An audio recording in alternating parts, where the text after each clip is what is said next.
तो एवरीवन, तो गाइस आज की वीडियो में हम लोग डिस्कस करने वाले हैं कि इस समय अभी के लिए अगर करंट लेवल्स पे आप लोग निफ्टी आईटी के अंदर या निफ्टी आईटी के स्टॉक्स के अंदर इन्वेस्टमेंट करते हैं तो आपको लॉन्ग टर्म में कैसे फ़ायदा हो सकता है। साथ में 5 कंपनीज़ मैंने आप लोगों के लिए लिया, आप लोग यहाँ पे देख सकते हैं। इनमें से किस कंपनी के अंदर अभी के लिए अच्छे मौके बन रहे हैं, किन कंपनीज़ के अंदर अगर आप लोग अभी के लिए एक्यूमुलेशन करते हैं तो लॉन्ग टर्म के अंदर एक अच्छा प्रॉफिट कमा सकते हैं।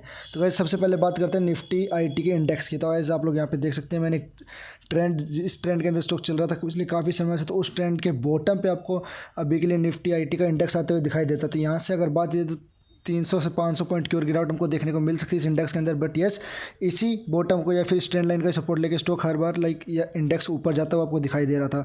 तो ये एक अच्छा लेवल रहने वाला। वैल्यूएशन की पर्सपेक्टिव से देखा जाए तो निफ्टी आईटी का इंडेक्स बहुत ही कंफर्ट जोन में आ चुका है। तो यहाँ से आप लोग अच्छी खासी एक्यूमुलेशन अपने आईटी इंडेक्स के या आईटी स्टॉक्स के अंदर कर सकते हैं।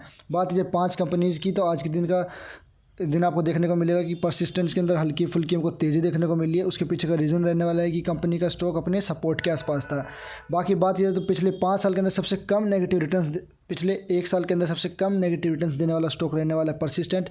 उसके बाद हल्के फुल्के अगर नेगेटिव रिटर्न्स की बात की जाए तो यहाँ पे एलटीएमआईटी ने दिया है। हालांकि एक चीज़ आपको नोटिस करने को मिलेगी, जो कि मिड कैप कंपनी है और जो सबसे तेज़ प्रॉफिट ग्रोथ देती है लाइक कोफोर्ज, उसने यहाँ पे लगभग टीसीएस और इन्फोसिस के बराबर ही नेगेटिव रिटर्न्स कमा के दिए। हालांकि यहाँ पे होना ये चाहिए था कि हम लोग किस लिए जानते हैं। अगर बात ये इन्फोसिस हो गया, टीसीएस हो गया, ये कंपनीज होती है जो स्लो ग्रोथ है बट कंसिस्टेंसी के साथ चलती है। बट हालांकि कोफोर्ज की बात ये होती है, कंपनी एकदम से रॉकेट बनती है और गिरना भी एकदम से चाहिए था। बट यहाँ पे गिरावट के मामले में देखा जाए तो टीसीएस और इन्फोसिस ने भी इसी के बराबर की गिरावट दी। हालांकि इन्फोसिस ने तो 25% की गिरावट दी नेगेटिव में। बात की जाए लॉन्ग टर्म के अंदर, अगर पिछले 5 से 7 साल के अंदर रिटर्न्स की बात की जाए तो कोफोर्ज ने सभी कंपनीज़ को बीट किया है। लगभग 900% की रिटर्न्स यहाँ पे कोफोर्ज ने बना के दिए। अगर बात ये सेकंड और थर्ड पे, तो आप लोग देख सकते हो एलटीएमआईटी एंड परसिस्टेंट रहने वाला है। सबसे कम प्रॉफिट ग्रोथ अगर बना के दिया तो किसी कंपनी ने, वो रहने वाला है इन्फोसिस एंड टीसीएस। तो यहाँ से गाइस अगर ये तो क्लियर हो जाता है कि आपको सेफ स्ट्रेटेजी के साथ, सेफ ग्रोथ, हल्की ग्रोथ के साथ, कंसिस्टेंसी के साथ इन्वेस्टमेंट करना है तो आप लोग टीसीएस इन्फोसिस के साथ जा सकते हो। बट उसमें ग्रोथ बहुत ही ज़्यादा स्लो हो जाएगी मेरे अकॉर्डिंग। अगर आपको कंसिस्टेंसी चाहिए, साथ में अच्छी ग्रोथ चाहिए, तो एलटीएमआईटी रहने वाला है। इसके लिए मैं थोड़ा सा बायस भी हो सकता हूँ क्योंकि मैं खुद इस कंपनी में इन्वेस्टेड हूँ। बट इसके पीछे के रीजंस मैं आपके साथ आगे वीडियो में डिस्कस करूँगा। परसिस्टेंट मैं क्यों नाम नहीं लिया, अगर आप लोग देखें तो अभी के लिए परसिस्टेंट का स्टॉक आप लोग बोलेंगे कि ऑल टाइम हाई के पास है, तो ये कंपनी ख़राब कैसे हुई। तो वैसे आपको एक चीज़ दिखाना चाहूँगा। आप लोग ये देख सकते हो प्रॉफिट ग्रोथ की अगर बात की एलटीएमआईटी के प्रॉफिट ग्रोथ आपके सामने मैंने खोल दिए हैं। कंपनी के प्रॉफिट ग्रोथ इंक्रीज है, कॉन्टीन्यूसली इंक्रीज होते आपको दिखाई देंगे।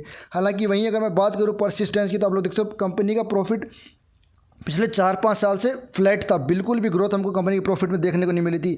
एकदम से कोविड के बाद में कंपनी के प्रॉफिट्स में जंप आया है मल्टीबैगर, और उसी वजह से स्टॉक भी आपका तेज़ देखने को मिलेगा। अगर बात की पिछले 2 साल से पहले की अगर बात की जाए तो कोई भी रिटर्न्स आप लोग यहाँ पे देख सकते हैं, ये पर्पल कलर ब्लू कलर की लाइन जो कि परसिस्टेंट की, कोई भी रिटर्न्स इस कंपनी ने बना के नहीं दिए थे। हालांकि उस टाइम पर सभी की सभी कंपनीज़ ने इस कंपनी को बीट किया था। एंड राइट नाउ ये कंपनी अभी के लिए अपने ऑल टाइम हाई के आसपास आपको ट्रेड करते हुए दिखाई देगी। तो गाइस आपको हाई ग्रोथ कंपनी चाहिए और एक हाई रिस्क की कंपनी चाहिए, तो मेरे according Coforge is the best company for you. अगर आपको थोड़ी कम ग्रोथ चाहिए बट यस कंसिस्टेंसी आपको नहीं मिलेगी, बट ग्रोथ के साथ में थोड़ी सिक्योरिटी भी चाहिए आपको अपनी इन्वेस्टमेंट में, तो आप लोग एलटीएमआईटी के साथ में जा सकते हैं। सेफ ग्रोथ चाहिए बिल्कुल नॉर्मल लाइक निफ्टी आईटी, या फिर आपको एफडी को बीट करना है तो आप लोग इन्फोसिस या टीसीएस के साथ जा सकते हैं।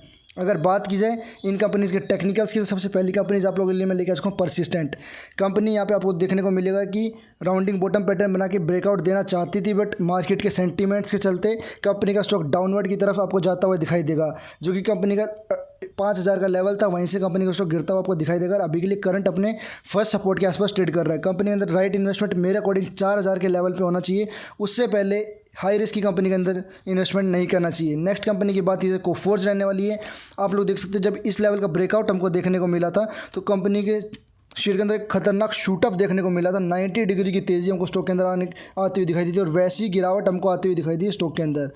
हालांकि अगर बात की जाए कंपनी के ट्रेंड लाइन की, तो कंपनी इस ट्रेंड लाइन का सपोर्ट लेके ऊपर जाती हुई आपको मल्टीपल टाइम फ्रेम में दिखाई देगी। अभी के लिए स्टॉक अपने सपोर्ट के आसपास आता हुआ आपको दिखाई दे रहा है।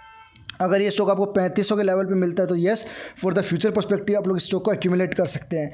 नेक्स्ट कंपनी की बात कीजिए एलटीएमआईटी, अभी के लिए अगर गिरावट के अंदर बात कीजिए तो 40% का डिस्काउंट आपको लगभग कोफोर्ज के अंदर देखने को मिलेगा।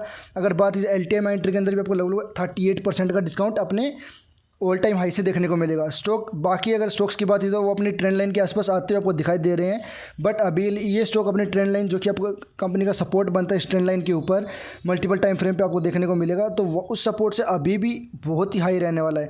स्टॉक के अंदर आपको ध्यान से देखने को मिलेगा कि स्टॉक इस ट्रेड जोन के अंदर ट्रेड कर रहा है। बॉटम पे ट्रेडर्स बाय करते हैं और ऊपर जाके शॉर्ट कर देते हैं, तो कंपनी को करंट लेवल्स पे 4500 के लेवल पे आप लोग एक्यूमुलेट कर सकते हैं। नेक्स्ट सपोर्ट की बात की तो 4250 जो कि ट्रेंड लाइन का सपोर्ट रहता है।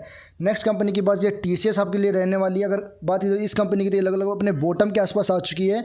यहाँ से अगर कंपनी के अंदर 100 पॉइंट की और गिरावट मिलती है तो ये अपने सपोर्ट पे आ जाएगी, एंड आई गेस उस सपोर्ट से पहले इस कंपनी के अंदर इन्वेस्टमेंट नहीं करना चाहिए, क्योंकि कंपनी थोड़ी स्लो ग्रोथ है बाकी कंपनी की कंपेरिजन में, एंड डिस्काउंट भी अभी के लिए कुछ ज़्यादा देखने को नहीं मिलता है। तो कंपनी का स्टॉक अगर 3000 के लेवल पे आपको आता हुआ दिखाई देता है तो वहाँ पे आप इसको एक्यूमुलेट कर सकते हैं। नेक्स्ट कंपनी की बात की जाए इन्फोसिस, तो सबसे ज़्यादा गिरावट मेरे अकॉर्डिंग अगर देखी जाए तो कंसिस्टेंसी के मामले में जो कंपनी रहती है इन्फोसिस एंड TCS, इसी के अंदर हमको सबसे ज़्यादा गिरावट देखने को मिली है। ये स्टॉक अपने सपोर्ट के आसपास आपको आता हुआ दिखाई दे रहा है। बाकी सभी की सभी कंपनीज अपने सपोर्ट से थोड़ी ऊपर रहने वाली है, बट ये कंपनी अपने बॉटम को फिर से रिटेस्ट कर चुकी है, जो कि कोविड से के बाद में एंड रशिया यूक्रेन के टाइम पर बना था। तो मल्टीपल टाइम फ्रेम पर आप लोग देख सकते हो कंपनी का ये जो ट्रेंड लाइन मैंने ड्रॉ करी है 1350 से लेकर 1360 के बीच में, तो वहीं पर स्टॉक ने मल्टीपल टाइम फ्रेम पर सपोर्ट लिया था एंड हमको वहीं से तेज़ी देखने को मिली थी, एंड अगेन स्टॉक हमको वहीं पे आता हुआ दिखाई दे रहा है, एंड उसी वजह से आप लोग देख सकते हो स्टॉक के अंदर हमको आज के दिन हल्की फुल्की बाइंग देखने को मिली है। तो लॉन्ग टर्म के पर्सपेक्टिव से TCS से ज़्यादा रिटर्न मेरे अकॉर्डिंग ये कंपनी आपको बना के दे सकती है। TCS या इन्फोसिस में आपको एक चूज़ करनी है करंट मार्केट लेवल्स के हिसाब से भी, तो इन्फोसिस को आप लोग चूज़ कर सकते हैं। बाकी 3 कंपनीज़ में बात की जाए तो सेफ्टी एंड अच्छी ग्रोथ के साथ अगर आपको कोई कंपनी चाहिए तो आप लोग LTI एंट्री चूज़ कर सकते हैं। अगर बात की जाए रिस्क एंड रिवॉर्ड फैक्टर के हिसाब से तो कोफोर्ज मुझे अच्छा लगता है, क्योंकि सबसे ज़्यादा गिरावट भी कोफोर्ज के अंदर हो रखी है एंड सबसे ज़्यादा तेज़ी भी कोफोर्ज के अंदर ही हमको आती हुई दिखाई देती है। तो वीडियो को कैसा लगा ज़रूर से कमेंट सेक्शन में बताना। मैं मिलता हूँ आप लोगों को नेक्स्ट वीडियो में। Till that take care, bye bye.